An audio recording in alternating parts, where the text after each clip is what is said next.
Hello, lesbians. Hi, everyone. Welcome to the Lesbian Supper Club podcast. I am very excited to introduce you to today's guest, Samantha Nibblet, Labour MP of South Derbyshire. Yep. I always feel like I'm going to say that wrong. Derbyshire.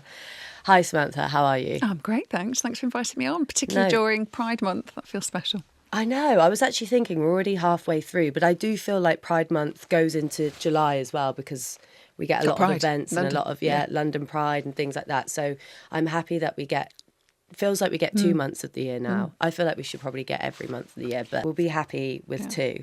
I'm just going to jump right in. For those who don't know you, please give yourself a little bit of an introduction to who are you? Who is Samantha? So, as you said, Member of Parliament for South Derbyshire. I still feel like a little bit of an accidental MP because I didn't grow up in politics. It Refreshing. it was Brexit that made me really take notice. I have voted different ways in the past because I grew up like lots of people in this country. My granddad read the Daily Mail and the News of the World on Sunday, and I grew up with, some preconceived ideas about what Labour and Conservative was. So it's been a journey, but it was Brexit that made me take notice of politics because I hated it. I hated that it was dividing a nation. I hated that it was dividing families. And it made me stand up and start taking part in politics. And I was in my mid-30s by then. So, and I'm 46 now. So, I still feel like an accidental MP. And it's the greatest privilege. Privilege, yeah. And your history beforehand, I know that you worked in tech and you've done a lot for women in STEM. Is that something that you still do? Is that something that as well kind of inspired you to join into politics, everything that you'd learned about? No, I'd say it was the other way around, actually. So there's always been signs that I was probably focused on doing the right thing for the most number of people that you possibly can. I remember when I worked at Experian, we went from a phase of not being regulated to being regulated by the Financial Conduct Authority. And we went from saying we were doing the right thing to actually having to do the right thing, or what the right thing was changed. And so I think there was always, even in my 20s, there was probably always an early indication that I would fit well in this line of work. And I remember when I was 19 and working as a kids rep in Thompson, there was a receptionist, a lovely woman, and she was paid like 300 quid a month. And I got paid something like 300 quid a month, plus I got my accommodation from Thompson. And I remember I marched into the manager's office going, it's outrageous she only gets £300 a month. And he was like, what? It's normal here, And so it was relative. So it was in Cyprus and it was relative. But again, I think the signs were always there that I was ready to go and fight on other people's behalf. Yeah. So is that like a big thing for you then? Is like kind of fighting for the little man, really, giving a voice to people? And yeah, I think by accident, really, by accident. I think if I see someone who's the underdog or being bullied, there's a part of me on the inside that just gets rage. Yeah. It gets rage. I can relate on that, because I think we speak about this a lot on the podcast, is like why we do what we do.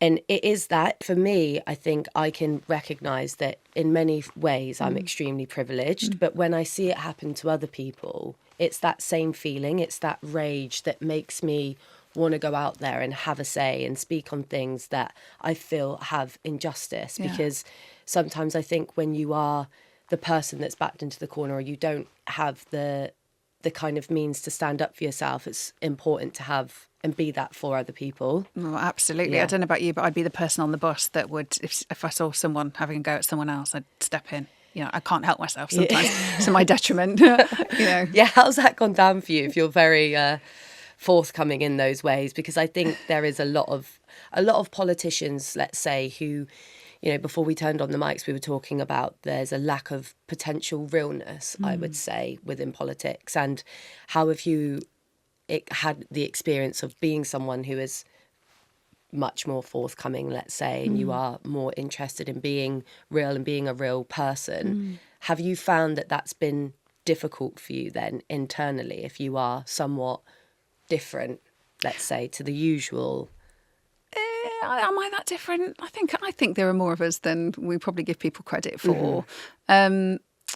I very much because I didn't grow up in politics, and because I remember feeling apathetic about politics and politicians, a bit blech. I try and remember. I keep that at the forefront of my mind, because that's how I know lots of people will have a preconceived idea about what I am. So I remember before I even became an MP, thinking, no matter what, I'll just continue to be myself. Yeah. And there have been moments where I haven't, and I've just dampened it a little bit. A prime example about that, and I mentioned it in the Pride debate in the Chamber last year. I couldn't do it this year. I wasn't in Parliament. It's so frustrating. But last year, I spoke about the fact we'd had local elections in Derbyshire at county level, and we lost to Reform. And in the run up to the election, I remember I was knocking on doors, and I knocked on the door of this one woman, lesbian woman, and she was so upset about trans rights and people not standing. And I said, I'm a trans ally, I promised you, and I'm bisexual, and, you know, believe me, you've got a voice in me. And she was like, I said, look, I've just got to pick and choose when I use it, because we don't want to be losing seats to the likes of Reform. So I have to be careful when I say something. Yeah, but, you know, I made an error. I made an error of judgment, because I didn't change anybody's mind by not being me. People still voted Reform at county level. And then once I did my post after I'd spoken in the Pride debate, I remember writing it, clipping it, putting it on Facebook, and as I did it, you know, I pressed send, I sort of went, and the outpouring of love was incredible. And it was almost like all those people that voted Labour and voted for me went, oh my God, God, there she is. You know, that's what we voted for, somebody who will stand up for people. And so since then I thought, do you know what, sod it, I'll double down. My constituency. You've done it now. And also it's the right thing to do. You know, my constituency is typically probably not the sort of one, it's not hugely ethnically diverse. It is not probably the kind of constituency that matches sort of a very multicultural constituency in London. There are different things that impact us. I mean, all the key events impact everybody, like, you know, poor roads, bad NHS, you know, schools crumbling, send provision being poor. But culturally, we have sort of different things that impact us. But I just thought, you know what, if I get one stint at doing this, I want to go down thinking I have got integrity. I stood up for the things that I believe in. I stood up for the reason that I became a Labour MP and joined the Labour Party. And I think if the trans issue, for instance, is an issue I'm prepared to die on a hill for. It's not necessarily going to win me votes in my constituency, but what I hope might win me votes is the fact that people know I've got the courage of my convictions and I'll stand up for minorities. And I think as well, like, at least if you fail on that, you fail on something with pride. Exactly. And I do agree with what you were saying before. It's almost like treading the line of trying to play the long game, actually, initially to get into a space to then be able to speak in the future, particularly when you know it could go one way or another. But as you say, when you're not being authentic to yourself, or you're not being convicted, people can almost like sniff that as well, because you can't be everything to everyone all at once. And if you're hard one way, sometimes you are then representing people that don't usually get that level of representation. I think your point about you can't be all things to all people at once, you can't be all things to all people ever. No. And so that is one thing, gosh, I must write it. If I've written it once, I've written it a million times in the comments section of my social media. Politics is a compromise. You cannot expect any party to represent everything you believe in. There are things the Labour Party does that I don't agree with, but it would be a bit weird if it did, because we're not all the same. We don't all have the same lived experiences. And so I think we have almost lost the art of compromise. We've lost the art of nuance, or losing. I don't think it's lost. I think if you can reach out to people's compassion, we can bring a lot more of that back. We've just been so polarised. My stuff online, we've just been so polarised. And that Overton window of what, you know, I did, I remember doing GB News a few months ago as ear user. God, and he referred to. I love how you just don't even say the name. Zia Yusuf. There we go. Don't give them the airtime on here. Honestly, I did one show twice, and both times he was the other panellist, and both times he just spoke over me so many times that the second time I snapped a bit. I have now learnt that actually, if I keep my calm, that's far more powerful. Because they love to paint you as then the like angry shrieky woman. But it's okay for them to do it. So but I remember he said, Reform are moderate conservative, and I just went, hang on a minute, can we just rewind a bit? Have we gone so far away that's from what the middle? That's what they're peddling. That's what they're peddling. So most people in the UK, most people are in the centre. So they're either slightly centre-right, slightly centre-left. And normally, historically, if you have appeased that group, that's where you get sort of decent, stable governments. And I think what we have seen is a massive fragmentation aided by attacking minority groups. So, yeah, I want to dive into that a bit because, again, I think you're right, the kind of polarisation of social media and what that brings. But do you think that wider world politics as well has had an impact on this. Without a shadow of For a doubt. example, he who shall not be named. Because I feel that is what's had a massive effect, because it's a big place, and it's a breeding ground. And the fact that this leader has, I read an article this morning, has I think done a speech yesterday or this morning, basically just calling out to people, saying that in multiple states now, they are mutilating children's genitals in the name of transgender. And yet, again, gonna say it, still won't speak on the Epstein files. But the terrifying thing is that a huge part of the population in the world are actually listening to that and believing it. Yeah. And I was watching one of your interviews, actually, where you were talking and saying, why are we speaking about transgender people so much? As you said, 0.5% of the population. So even if, and they're not, even if they were causing a problem, actually, it's such a small group. We've got a lot bigger issues to be talking about. Men in general, for example, that, again, just fall under the radar every single time. Why do you think it's because it's an easy scapegoat? Oh, absolutely. Absolutely it is. There was Amnesty International report that came out, probably hit your radar as well, that said in 2017 there were 3 organisations that were like fighting against trans community. There are now 50. Between 2020 and 2025, they're averaged across The Guardian, The Sun, I'm trying to remember this, The Telegraph, The Times and The Sunday Times, and I feel like I might have missed one out, that there was an average of 9 stories a day about the trans community, and it rarely involved a trans voice, unless they were a perpetrator of something awful or a victim, like murdered, or in the main it was commentators and politicians. And it's horrifying. And completely disproportionate. I just don't get it. I don't get what the fuss is about, because there is nothing to make a fuss about, but it enables these awful culture wars, which helps divide countries and only hurts people. I can't think of a single person this is helping or making the world a better place for. No, I completely agree. And from the inside then, the inside of Parliament, how is this rhetoric kind of being fought from the inside out? Because again, we're seeing, reform in it. I was speaking again before the mics went on. I think this genuinely would have been laughed at 5 years ago. Yeah. Like, if we told ourselves 5 years ago what the political climate would have been today, I think it would have been so dystopian that we could roll back so quickly. And I know, again, we spoke briefly about the statistics. But again, being and living it on the ground, I was hate crimed 3 months ago because my friend who had cancer was asleep on my shoulder on the tube.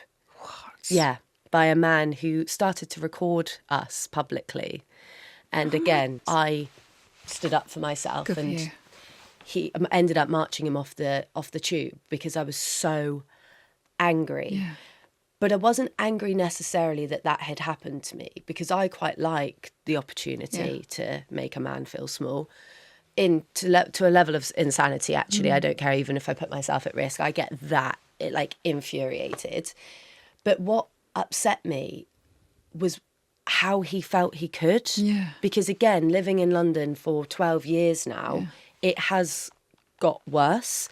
And from the inside, how do you think these narratives and these political parties are being able to breed this? Do you think actually on the other way that they are targeting the vulnerable that need, I don't know what they need, but how are they building such an army, so to say?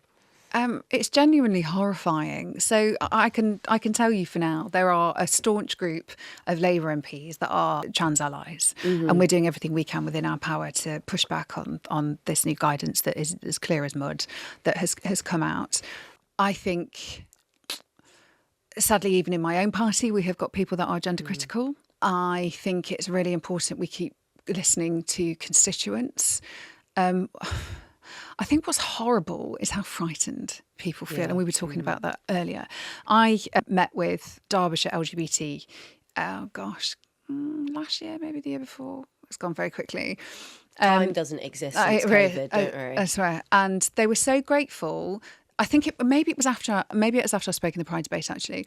And I met with them and they said, we have got people that have been in couples for years that daren't now walk down the street holding hands. This is in Derby. And they were so unbelievably grateful for an MP for sticking their head above the parapet. And sometimes I forget, actually, the power of the platform that I've got, because I just feel like Samantha. Samantha's sticking up for people.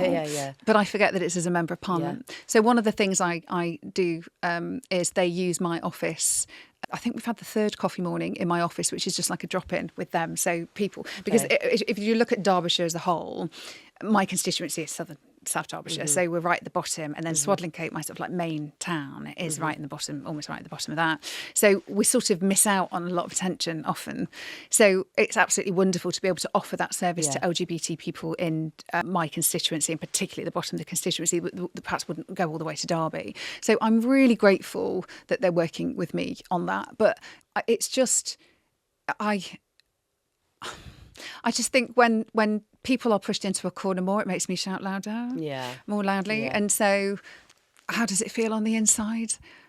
Oh, gosh, there are so many different issues that people scream at us about every day. Like we are MPs that people lobby us about everything, and on both sides. So we'll be lobbied on both sides. So we were talking about politics being a compromise, right? You can't please all the people all the time. You have to choose your battles. This one in particular... it feels scary times. Also because, God, I think if you're in the Labour Party, of all parties, you should be mindful of the fact we have so many rights that are so hard fought for by Labour politicians in particular. You know, the Equality Act, like 2010, we just managed to sneak it in. Not strongly enough because, we've got the Supreme Court ruling that ruled about your gender is whatever sex you assigned at birth, etc. But if we don't stand up for the minorities, then who the heck does? And sometimes I wish some of my colleagues would remember that. I do think Labour has lost a bit of that, I'm going to be honest with you. Because, I mean, I will again be completely honest. Please do. Stepped a little bit outside of politics because I find the world is so fucking depressing, to be honest. And I think we, myself and Freya run this podcast and we are very focused and fixated in our world of things. And even kind of trying to step outside of that feels just all too consuming now of what's going on in the world. It is such a depressing time. And I do feel that Labour used to represent to me what you're representing now and what you're talking about. And I agree, some things you have to meet in the middle on. But all of the things that they used to not meet in the middle on. You don't really hear that narrative anymore. And I don't know if it's been diluted because the world has just become harder and more fractious generally. So the types of things that we are fighting on in terms of politics now and world politics and what's going on there are so huge that naturally lots of other things are being watered down. But as you say, on that kind of like ground level, I don't feel like that representation is there anymore of what the Conservative Party represented versus what Labour represented. Did used to have quite polarising views on what I would say is being liberal and progressive. And I do feel like that has diluted somewhat. I do wonder what it would have been like if we'd got elected in 2024 and we hadn't had an official opposition sort of in reform. So I remember listening to Electoral Dysfunction podcast with Harriet Harman, who always sort of speaks so much sense, so experienced, and obviously is responsible for the Equality Act coming in just in the nick of time in 2010. And she said that when we got into power in 1997, we had a very charismatic leader. We had an economy that wasn't tanking like it has been doing. Things were not as tough. And normally when you win a general election, the opposition sort of disappears for a bit to lick its wounds and doesn't come back. And it gives you a chance to... space to breathe. It does a bit. But what we did is we got elected. You've got the Conservative Party, which, I can't wait for the day they become more credible again, quite frankly. If they became more credible again, we might have less of a risk from reform. Look what it's led us to. So I think the challenge that we have had versus 1997 is we are playing to a different audience because a different audience has been created off the back of Brexit. because we didn't get it back. We mourn the loss of Jo Cox 10 years ago, and things have got worse since. Like her sister, who's wonderful, Kim Leadbeater, has been doing quite a lot of interviews, as I'm sure you can imagine. She's got incredible strength. They're such a lovely family. I can't begin to imagine their loss. But things have got worse. It's like it didn't. Do you think that was the landslide then? Because you spoke at the beginning there about Brexit kind of being the nail in the coffin for you and pushing you forward. I would be inclined to agree. Yeah. Because I was working in the Treasury at the time it came about, and the things that we were having to do in the time frame that we were having to do them even was just wrong. Yeah. There was no way that could even have been done in an effective and efficient way. Yeah. Do you think that then is really the beginning of the landslide, and then we've just... Well, absolutely. There were so many empty promises, like what's 350 million a day back to the NHS, which was always a lie. That was ridiculous. Ridiculous. And also, our NHS is it stands on the shoulders of a huge amount of immigrants that come and look after us at our most vulnerable, and we lost lots of them. We're seeing a significant rise in aggression towards NHS workers. Yep. And so nothing, as far as I can see, nothing good came out of Brexit. No. Nothing good. Except for it was insane, because I think, as you say, it was just a political point. I don't think anyone ever actually thought it was going to happen. No. And it unleashed a horrendous beast. Yeah. Because it was the kind of your local...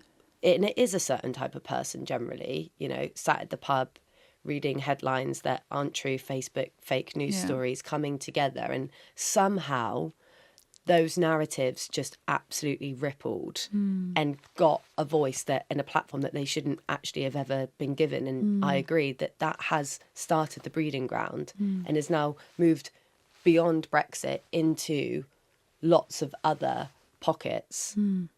Well, also, we have got social media and big tech. If you look at He Who Shall Not Be Named, in the States, as soon as he got elected last time, you had like Facebook rolling back its online safety sort of measures, allowing the own online community to make corrections instead of checking content.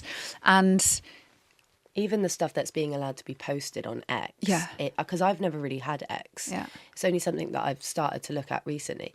I'm genuinely shocked at what's allowed to be put out there online. Yeah. It's horrendous. And as you say as well, the way that the algorithms and things work, as soon as you engage with something in one way, it will keep showing you more than that. So if you were a slightly central left even or central right person previously, and you're somewhat easily led. For example, my nan, bless her heart, has always been a conservative. She couldn't tell you why. Yeah. I mean, me and her... It's a habit. Most people, it's a habit. I'm just like, Nan, you've lived in council housing your whole life. Like, you're living in one now. Yeah. Like, how? And she just... Because, again, it's like Somerset... just they're in these like insulated environments where it just breeds the same topic.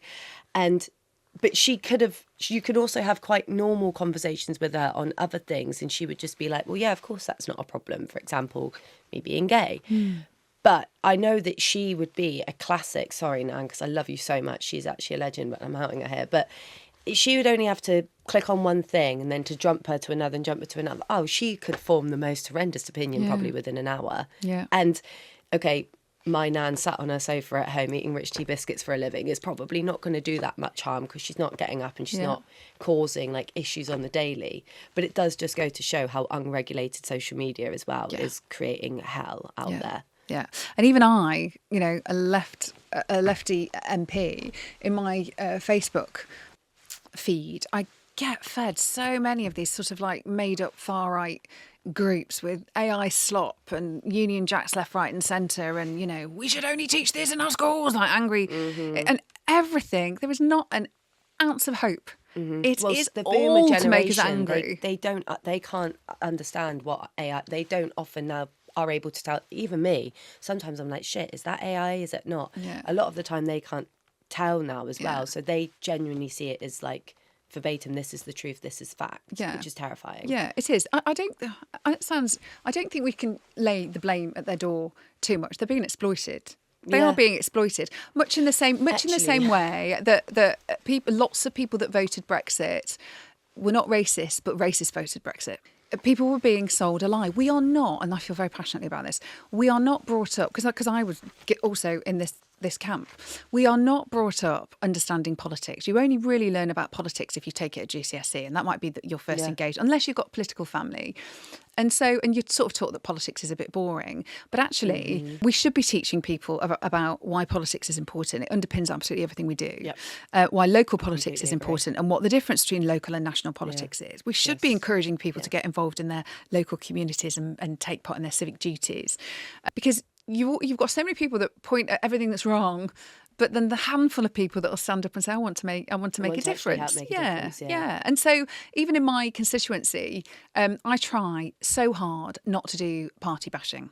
Nobody likes it. I will hold the parties to account, but I don't tend to bash another, like a councillor, because they represent a certain party. And I've actually worked, collegiately with Reform councillors and Conservative councillors, because at the end of the day, I want the best result for my constituents. And I think that's really, really important. My integrity is important. Yes, How I work with other people is important. Nobody likes to see somebody who's always pointing a finger and saying everybody's bad. They're not. There are people that have ended up being sucked into those different parties because they believe their way is right. It doesn't make them all bad people because they have a different view of the world to me. I just think our way of doing things is the better way of doing things. It's the kinder way of doing things. It is the generally, kinder way of doing that's things. What matters, because I agree with what you're saying there. When you say, I get this as well. Like people will say, "Well, the time. Why do you care? Why do you care?" Because everything is political. Yeah. Everything we do is political, and it comes from that. And again, I think what you're saying there is like, it just comes down to being a decent human being. And I do think, sadly, that has been lost as well, because people aren't realising how sometimes something that they're passionate about, because they've been led to believe a certain way, it's based on a certain experience of theirs, even if it's not wholly true, is actually, I hope to think that a lot of these politicians and people in power aren't realising actually the harm that is being caused by standing up publicly and upholding some of the opinions that they uphold without actually understanding or really having lived that experience. That's the danger of echo chambers. So speaking to people who already agree with you. Yeah. It's also the danger of dehumanising people. Yes, I think that's the problem. The Holocaust didn't start with gas chambers. It started with, I think it's something I've pinned actually to the top of my X account, which I sometimes engage with, not as often because it is a cesspit. But it says something like the Holocaust didn't start with gas chambers. It started with othering people. Yeah. And we are seeing that othering happening. And so one of the things I do regularly is coffee mornings. In fact, I've got my next one coming up. I do it once a month, wherever I can. And I take them across my constituency. Anyone from my constituency can come to any of them. But when I do one locally, I'll write to people in that vicinity and, make sure that they've got a great opportunity to come and see me locally. And I proactively encourage people that don't agree with me to come and meet with me.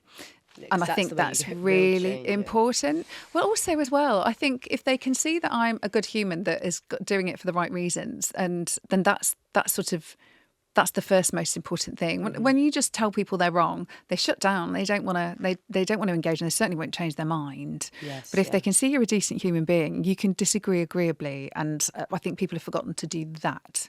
You can still have mutual respect even if you don't agree with someone. It's the way you deliver it. You can think I think you're an abhorrent human being, but it's not really an excuse for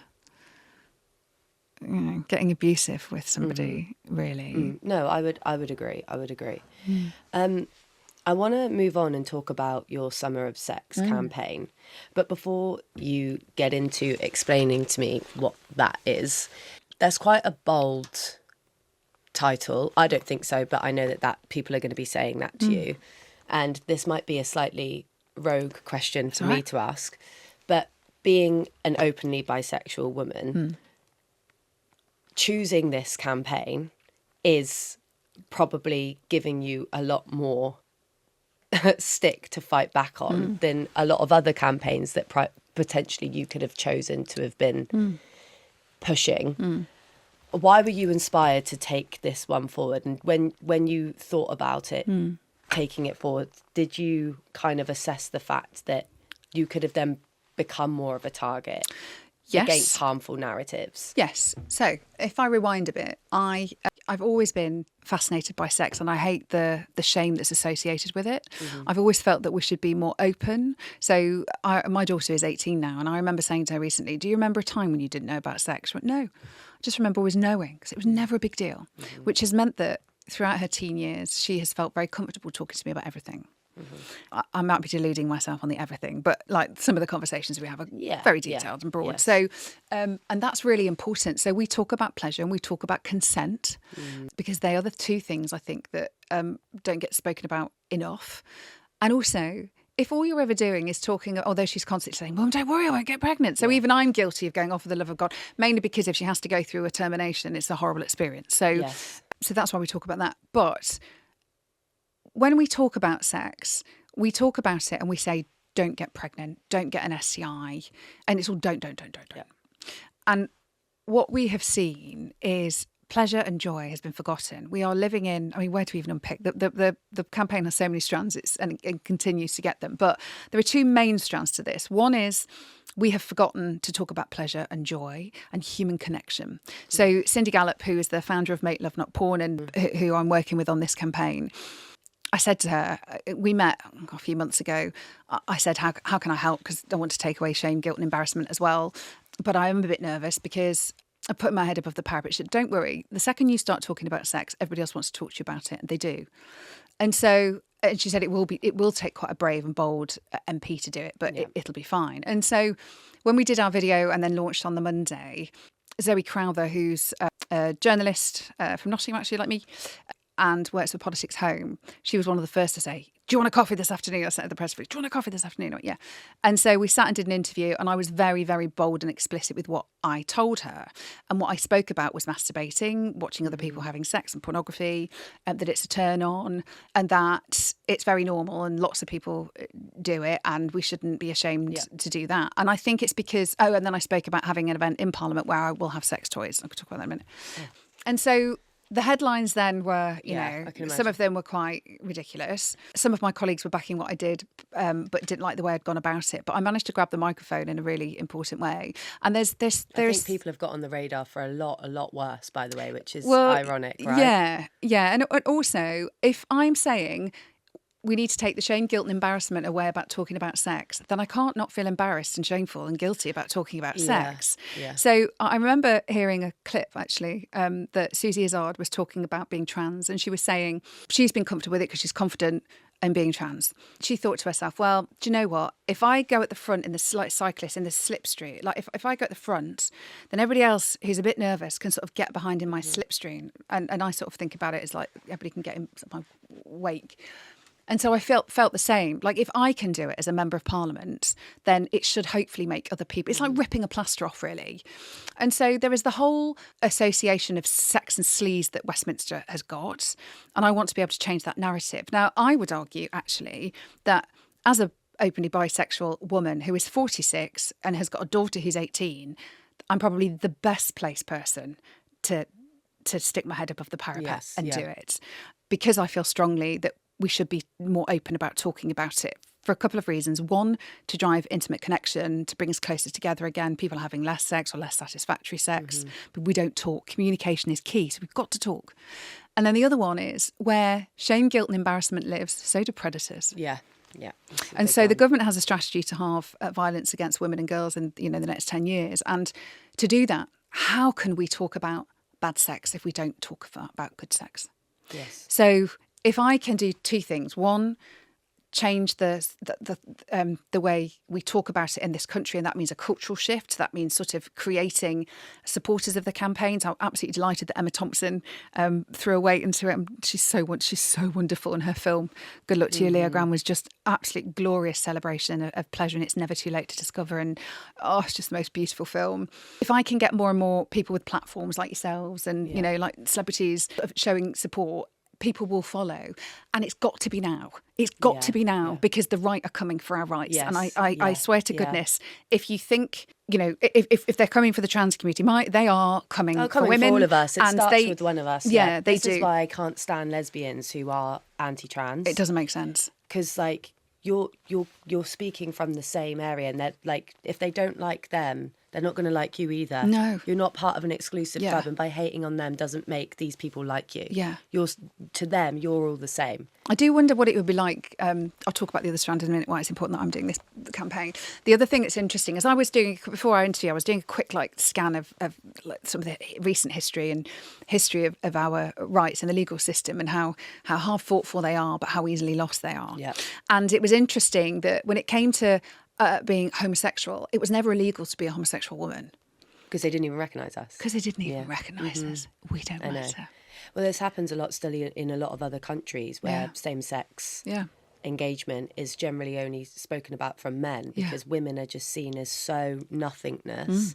You're not even a consideration. Yeah. But I wonder how many lesbians that are gender critical would think if somebody said, you can't get married to a woman, or are you holding hands? Right, we're going to turf you in prison. I wonder how they'd feel then about defending the trans community. Yeah, but I think, again, we speak a lot about this, and it comes a lot down to internalised homophobia, because which is sad, actually. It is sad. A lot of them, where I think these we speak about it in our theory as kind of like, they don't like themselves still enough, and they don't accept themselves still enough, so they want to align still somewhat outside of the community. Yeah.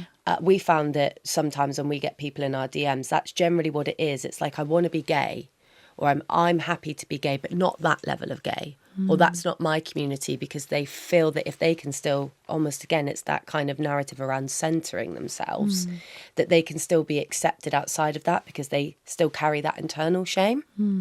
Not a theory that necessarily has been proved, but that's what kind of we've discovered via this podcast, the conversations that we've had, is that they want to rid themselves of too much of the label. Like we were speaking again before the mics went on around the shoving down your throat narrative. And we get a lot of lesbians say that in our comment section, most of whom are American, so take from that. But again, it's that usually deep South states in America that they're from, so Texas, Utah, like those types of areas, which again, so there is that level of, they've kind of come to accept themselves to a certain point, but anything beyond that is too much even for them, because of the narratives that are still surrounded by it. And this is what I meant earlier by saying it's interesting that you chose that campaign, not because you're not the best person to do it, but you're almost the easiest target to have done it. For the other opinion to be able to kind of, oh, of course you're going to speak. Do you know what I mean? If there was kind of a man doing it, well, interestingly, you would never think to speak it. They probably would get an easier. I don't think they would, actually. You don't? No. I've spoken to some of my male colleagues saying, will you come and speak in my debate? Because obviously I've secured a debate in the chamber probably in the autumn. And some of them, they feel nervous, even though they've taught like sex education in schools. The biggest fear for some of them is, if I stand up in the House of Commons chamber and talk about sex and pleasure, they're going to call me a pervert. Or you have that whole, you're a paedophile. Like, seriously, we still have that utter nonsense. And so one of the things that I am really passionate about in this campaign is making sure that we are including the male voice. Yeah. We do need to be talking about pleasure. I don't know whether you've seen that ridiculous young boy who talks about Max something or other. Oh, God, what's his name? He's got dark hair, big, like, quite a broad chin. And somebody said, oh, would you spend 15 minutes pleasuring a woman to make sure she gets to orgasm? No, because I haven't got, the ROI is not worth it for me. I could be using that time to be making more money. And it was just kind of, well, then you've lost the sense of what sex is for. It's for connection. And actually one of the biggest joys of sex is pleasuring somebody else and knowing you're turning them on. And so I think we need to really make sure we are not losing men to the manosphere, because where we're losing them. So I do think I am less threatening. Yeah. And hopefully probably cover with the broadest brush the things that I can speak on this topic. But I'm also an MP, so I also get to say, well, okay, culturally, what can we change? How can we get a snowball effect? Because we've got to act quick. We have got to act so quick. 2-3 years to the next general election, and we know how quickly the last 2 years have gone, and we know how much has happened in the last 2 years. So we have got to stand up for the things that we believe in. We've got to double down and drag it back to the things that we know are important. And then the other thing, as an MP, is actually what legislation needs to change. So simple things like making sure that when doctors are doing their medical training, they get proper training on how to deliver sex education. You get some doctors that are still embarrassed to talk about it. Some woman who's perhaps gone through cancer treatment that wants to talk about her sex life. Well, you're alive. Yeah. Like, why are you worried about sex? Like, somebody's Yeah. actually said they've had a doctor say that. So, Wow. yeah, I mean, it's astonishing. So, sex is the reason relationships end, lack of it. Or miscommunication because of it. For some people, it is the reason some people feel isolated because they don't know how to go about it. And it all comes down to communication. So if we can take the shame, guilt, and embarrassment out of talking about sex, then we can help create like a happier nation. And I would argue, one, it's not a party political. I just happen to be. I agree. I just happen to be a Labour MP. Yeah. I would be doing this no matter what party I was in. I agree. And also, it's something you can give people agency. So even without changing government legislation or regulation, if we can change an attitude, if we can be a cultural shift, then you can make people feel joy. And my God, like, it's something you can do that doesn't cost anything. And particularly self-pleasure. Like, you can get rid of a headache or help get rid of a headache. You can help get rid of period pains. You can, masturbation is known for helping to reduce the chances of prostate cancer. All these things that are so important, but people don't realise because we don't talk about it. Yeah. No, I completely agree. And I think I like what you say there around how it feeds into wider narratives as well around wider rights. And I do agree. It's like, it's that hush-hush kind of, and I don't know if it's primarily a British thing. I think you often get in some like European countries, for example, it's a lot more like open. I don't know if it comes back to like the history of what British. It means to be British, which is interesting. Well, that's why the actual campaign, although people are giving it different slogans, the Summer of Sex, by the way, is just me during summer recess speaking to loads of organisations that will give me insight to help shape my speech. Yeah. If people want to have loads of sex as well, please go and have a great time. But that, I the premise of it was to take it that way. Yeah, I'm sure they would, and let them. I hope they do. It's like the new version of Charlie XCX Brat Summer. You've taken that campaign and just A colleague of mine said. sex. A colleague of mine said you have really hit the zeitgeist. So people are talking about it, and hopefully in the history books, 2026 will be some the Brat Summer of Green Sex. branding would probably go a long way for you actually with this campaign. I'm sure. Yeah, maybe make a call to Charlie XCX. Yeah, maybe I should. So it's Summer Sex, but the campaign slogan is "Yes, sex, please, we're British," which is based on it. That was Cindy's idea, based on a film that came out in the 70s. That was "No sex, please, we're British." That played to our Britishness of being slightly prudish. But I'm sure it didn't miss your radar. There was that awful website that men were going to talk to each other about how they can drug their wives and partners. Didn't that get like a disgraceful 63 million visits? It's horrifying. Yeah.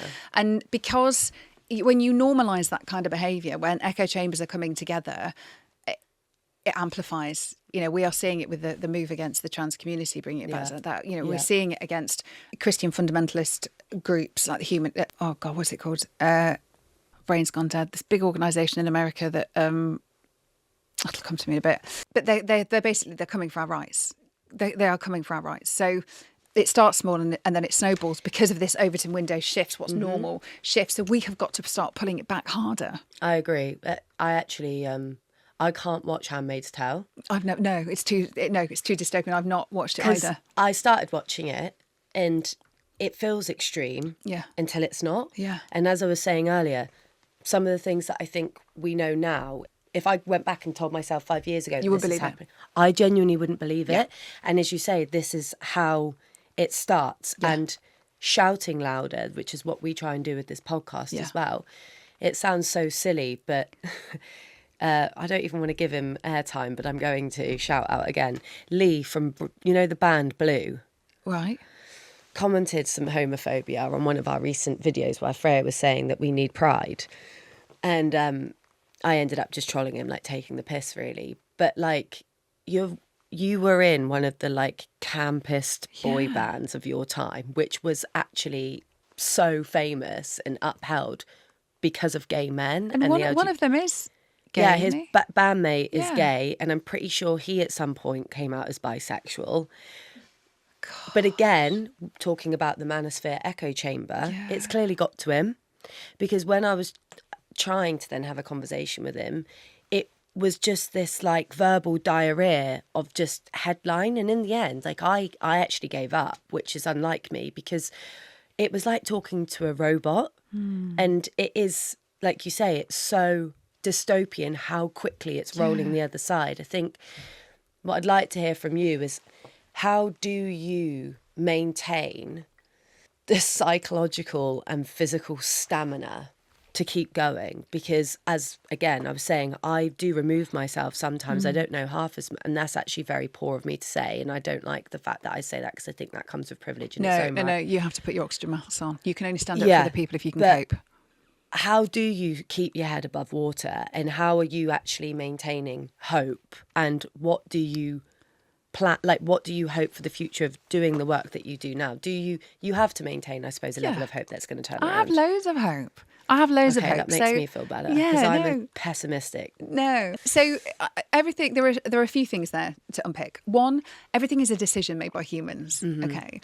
And enthusiasm is contagious. So I think if you leave someone feeling better for having spent time with you, that rubs off on others and it gives them hope. It's why I love my coffee mornings so much. Yeah. So many people come in, you can see the sort of like maybe ready for a fight, or tense, and then they leave and they're like, oh, you're all right, you are. And you can almost see a weight lift from their shoulders.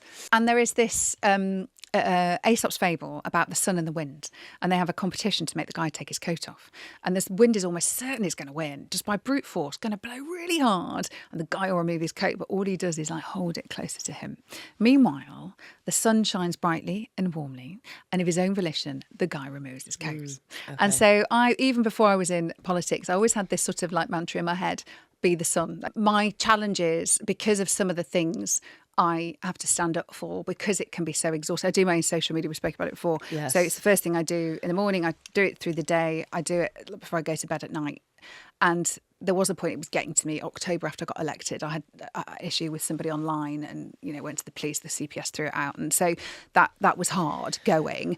But I was also just about to go on HRT, which I needed. So that helped. But if we, good people, aren't hopeful, we hand it over to the bad guys. Yeah. We hand it over. Yeah. And so actually we have this responsibility on each other to charge each other's batteries.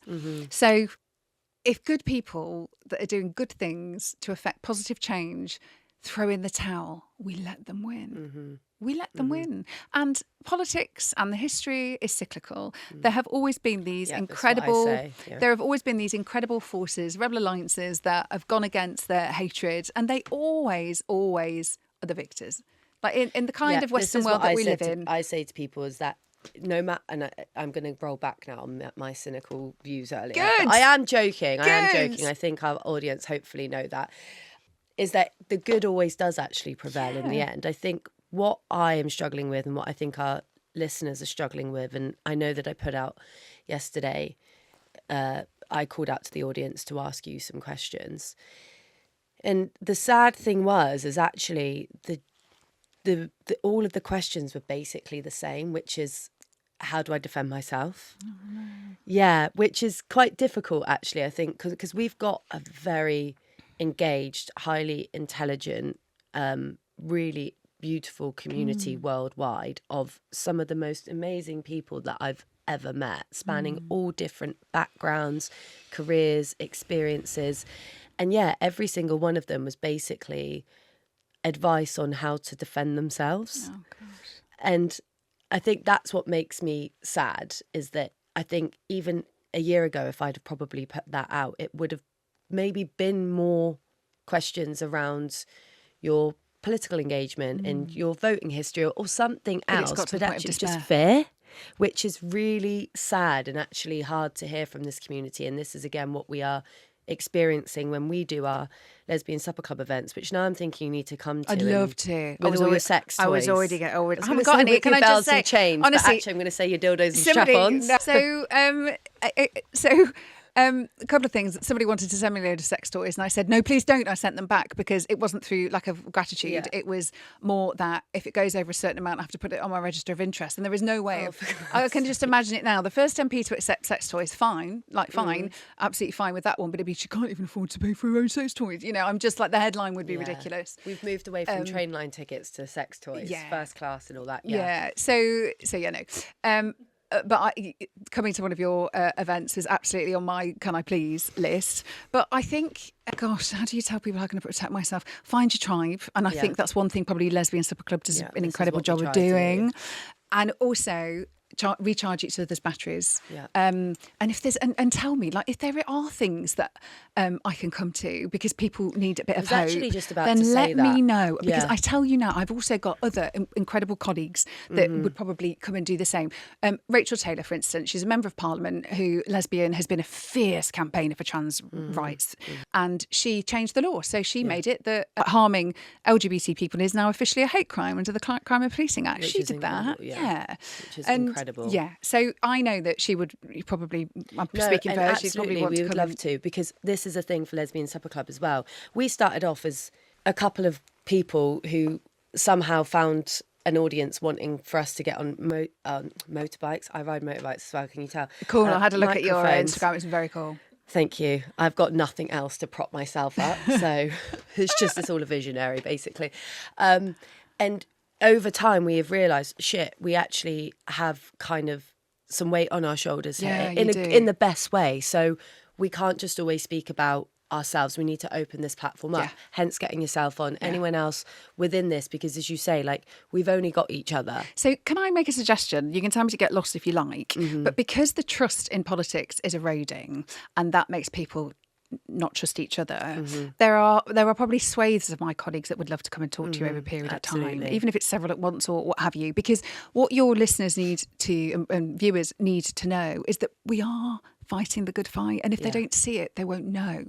So like Emily Darlington, magnificent. She did a debate on that I went and spoke in on shadow banning and the fact that so many words that we use that are just basic women's Especially anatomy. Women's words, we get shadow banned. So I'm doing some stuff with that actually as part of my campaign around sex education. Like, she'd come and talk. Dan Aldridge is magnificent. Used to work for Stonewall. Steve Race has been doing a huge amount on this. Danny Beals has been doing a huge amount on this. Nadia Whittam. I mean, goodness me, if there was anyone who's been standing up for trans rights since she became a member of Parliament, it is her. So, and that's just scratching the surface of the number of colleagues I've got that perhaps can give people a little bit of hope. And I think that's what, going back to what you were saying earlier, it's the party, not just the Labour Party. I think general people's beliefs in parties generally has been, because the landscape is just so spread now, and different opinions coming in different areas everywhere, the news, social media, it's hard to pin anything down. So as you say, it's getting that realness in. And then also on the flip side, I know how hard it is to find people as well from your side, like the actual community, to bring them in. And obviously we have hordes of that. We've got a global community that are vocal, and we know an array of really incredible speakers. And one of the previous guests that we had on Char actually really resonated with something that you said earlier about bringing light, because she says exactly the same thing. It's huge for her to get up every day and just try and find a bit of light or bring light to someone else.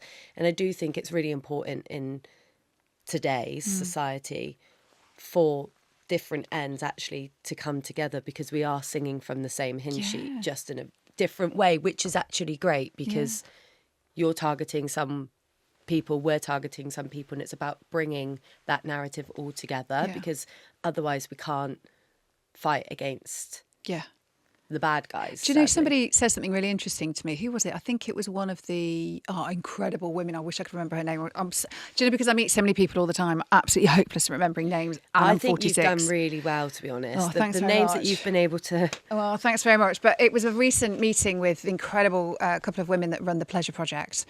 And this one woman who's done a huge amount with the UN, lives in India, was saying what the right have done, the right, who are so wrong, have done is basically join forces across the world. So the far right organisations, Heritage Foundation was who I was thinking of earlier, bad people. They have joined forces in different countries. They found the equivalent of them in different countries. The left and the progressives have not done that. So I think, you know, we can either look around us and feel despairing, or we can go, right, what can we do? I was the founder of Labour Women in Tech, and that was off the back of thinking, gosh, there aren't enough women in technology shaping the technology, so we're perpetuating the patriarchy and I thought, there must be something like this in the Labour Party that exists already. And I looked around and there wasn't. And I thought, somebody should do something about this. And I was like, oh, that's me. And it did actually work, by the way, because I started off in project management in the civil service in HMRC CDIO, and it was one of the massive pushes of giving Excellent. opportunity, and actually it did ripple through. Well, which that's is good, nice but we're to only hear. just scratching the surface. So we have now. So I founded Labour Women in Tech in 2022, and we have now got, thanks to the wonderful Liz Kendall, who's Secretary of State for Science, Innovation and Technology, a Women in Tech task force in government. That's and this is going to be incredible. an incredible legacy for Liz. You know, so Yeah. I'm so proud.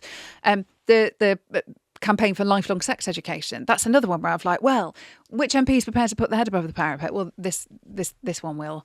And it was nerve-wracking to start with. And I thought, goodness me, God, you have one life, and this job comes with the most incredible privilege to speak up for people and to use my platform for good.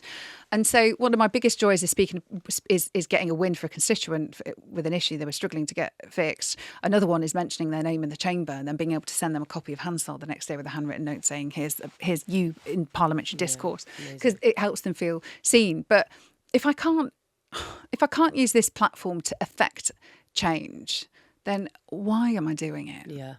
So, you know.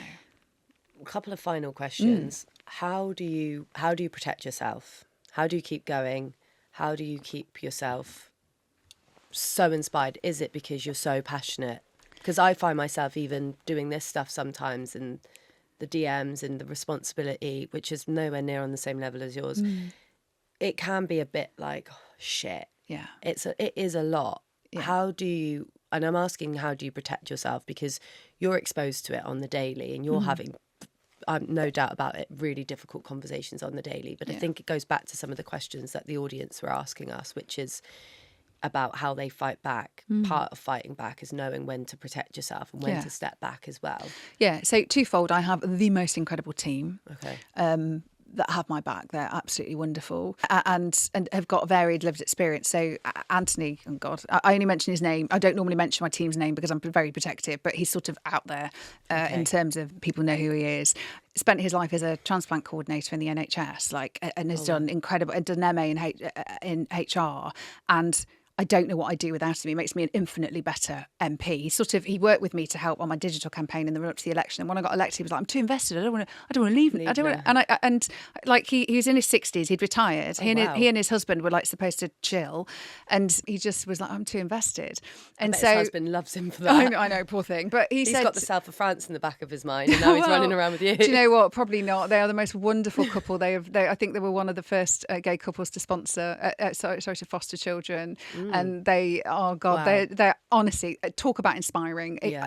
He just makes me better. Yes. And then my office manager, who, she's just wonderful, and she's a local councillor, and her background was in sort of working within the creative industries, but sort of for charities, and she's got a young daughter, and she's just wonderful. And then I've got this incredible team of caseworkers, so that's the first thing. Surround yourself with people that are better than you is really good. They triage, so I don't very often look at my own inbox. I get probably at least on a quiet day 300 emails a day. Wow. They in the main deal with the inbox. Suddenly I no longer feel popular. Yeah. And then that's at least. And then I've got this separate inbox, separate MP inbox, which I wish I didn't. And then I don't have DMs on, but I do all my comment section. I do Facebook, LinkedIn, Threads, Blue Sky, X sometimes, Instagram. Jesus. Yeah, no, it's exhausting. You don't sleep, clearly. I tell you what, I work a lot, and when I have a Sunday off, which I try and do every week, my poor daughter must think I'm the most boring thing, because often I just spend it on the sofa. You just I don't have a shower. I just hit a wall, and so. But I think I'm wired that way, so I'm all or nothing. So. I find moderation incredibly hard. So I absolutely get off it. I love it, but then I need to do nothing. So if someone says, "What are you doing this weekend?" I say, "I'm doing nothing." No, let me stop you there. Don't invite me to anything. I just told you what I'm doing. I'm doing nothing. It's not an invite. No. Yeah. But then protecting myself in other ways. Sadly, we have to be very careful around security. And I don't know. I'm just full of hope. I want to make a difference. I don't ever feel safe. You just learn to live with that. I feel safest in London, actually. Because you just blend into surrounded the background. by it. Yeah. the numbers element of it. I agree. Yeah, and because there are people with recognisable faces, I'm like no one. So but in my constituency, people do double takes. What's wonderful is the ones that come up to me and go, "Thank you," oh, you helped my family do this, or that you're does doing make a great such job. a difference. We get it through the podcast as well. People specifically in countries who they can't be out for safety reasons, and so they've got no outlet. So this is their kind of like, I dread to say therapy, because if we're someone's therapy, there is a problem. But some form of it, and that's again, it's like those little things is what keeps you going, because that does make the difference, even on the days where you're like, why am I doing this? Yeah, it does. And like I say, it's a choice. I think I'm an inherently grateful person that believes in serendipity and kismet. So they say, don't you, the harder you work, the luckier you get. But I've always when I was working at Thompson as a kids rep, I mentioned it before, I read 2 books that summer lent to me by this woman who worked out there, Bev, and one was The Alchemist by Paulo Coelho, and one was a book called The Celestine Prophecy by a guy called John Redfield. And both of them were about people going on a journey. The Celestine Prophecy is the one that probably stayed with me. Without spoiler alert, Alchemist was about going on a journey and realising home is right where you started, because it's in here, it's in you. And then the Celestine Prophecy was about trusting your gut instinct. And it talks about how the Mayans disappeared, and actually the theory is they got to this higher state of consciousness where they just vibrated away. And it was all about, like, do you believe in fate? Well, sort of, a little bit, but I believe in fate with options. And when you follow your gut instincts, because something, even if it sort of gives you the more rubbish result in the short term, in the long term, you can look back and go, that's why that happened. I've actually said exactly the same previously, is that your gut, even if you think it's wrong initially, at least you've done it based off your own trust, your own beliefs, right? So even if you're not right, at least it's authentic to you, and you're not then wrong by proxy of someone else's opinion. I'd rather be wrong. Well, actually, maybe it's better to blame something. No, I'm joking. I'd rather be wrong and know that I got somewhere because I went with myself than be wrong and then hate myself because I've done it based off of someone else's opinion. Yeah, I knew I shouldn't have done that. Yeah. Then you get regret. I think if you don't do something because you trust your instinct, you can think, but I learnt from that. Yes. The only thing I ever learnt from doing something because somebody else thinks I should and it goes against my gut instinct is regret. Yeah. And I don't really like that feeling. I completely agree. We've spoken about that at length before. Yeah. And tell me what the next 2 to 3 years look like for you then, in a brief, if you can make it brief. Yeah, so hopefully winning the next general election, no matter what's happening nationally. I hope locally people recognise the hard work that I've put in to the constituency, using the platform to affect positive change. Those 2 to 3 years are going to absolutely fly by. If the last 2 years are anything to go by. I spent the first year and a half probably really, really focusing on the constituency. It was very important to me to build trust with my constituents and to have a record of, I said I would and I am. That's your foundation, isn't it? Absolutely. That's where you pivot from. Yeah, it is. Like, I don't get re-elected because the nation thinks I'm great. I get re-elected if my constituents do. Absolutely. But now I have hopefully started, I've done just enough for people to think, do you know what, you're doing what you said you were going to do. Yeah. I'm now using my platform to shift things nationally, hence the campaign. I couldn't have done my Yes Sex Please We're British campaign last year. I don't think at this time last year I would not have had the credibility to build up the trust and support of my constituents in quite the same way, and they're my priority. So continuing to be a really good constituency MP, having people advocate for me and saying, even though I'd never vote Labour, but I'll give you my vote because you're ace, or think That's I don't want you to not be my MP. That's all I hope people will feel come the next general election. But just feeling like I've done good in the world. I might get one stint at this, and I want to feel proud of myself. So. And then finally, any parting words for the lesbians, your fellow bisexuals? Yeah. Any further faith you can instill into us before you leave today? Be the sun. Yeah. Make people feel better for having had a conversation with you. Be the sun. Simple yet effective. Yeah. I like it. Yeah. Well, thank you so much for coming on today. I think people will be really enjoying this episode, and I hope again it gives visibility to all of the work that you're doing because it is super, super important. And actually I hope that, speaking on behalf of myself and Freya, if there's anything Lesbian Supper Club can do, and I'm sure this community can do to further amplify and push forward the narratives and the defending that you're bringing in, please do let us know, and Thank any you. further colleagues that we can have on and probably waste their time again. Amazing. Please do let us know. It will not be a waste of time, I promise you that. I will go back and tell them how great this was and say that you're open to have more guests. And we look forward to seeing you at Lesbian Supper Club as well. Tell me when. You'll definitely have, well, actually next week. I'm going to say you can't do it I now, don't think, no, I want to, but my diary's a bin fire and like Look, books out you're 2 gonna months have in to- advance, you're but I gonna would have to think- absolutely love to come along. Well, yeah, you're going to have to shift your priorities I now think 'cause you're here. I think You're I here, think next week so- I am at the award for. Hang on, I'm going to tell you exactly what I shouldn't normally. We go until 12, so... Hang on. Well, I could come after us. Hang on. I am at the Orwell Prize. Oh, right, okay. And then the next day I've got to be in my constituency. I might be able to make it if you go till 12. So let me see what time that finishes. If I can divide and conquer, I will. Well, I'm sure you... do you know what? This interview has told me that I've got absolutely no doubt that you can do that. So I know you'll be there if you can be. But again, Great. thank you so much for taking the Thank time you. today. It's been amazing to hear from you. So I look forward to see that everything that happens in the next you. 2 to 3 years and hopefully beyond. Thank you. Lesbians, thank you today for joining us for this episode of the Lesbian Supper Club podcast. I hope you enjoyed this interview. As always, please like, comment and subscribe. Let us know what you like, what you didn't like, and who you want to see going forward. We love you all very much. See you next week. Goodbye. Well done, guys. Nice. Very good. I Amazing. enjoyed that. Great. That's incredible. Really incredible. There's so, honest to God, there is so much. And Yeah, also, that's what I find with people like yourself, which is amazing. It's difficult because you want to kind of spread, but then there's so much depth that underlies kind of every conversation. So I hope you were able to speak Yeah. enough on the things that Yeah. are important to you No, without thank you. having to push you on too much.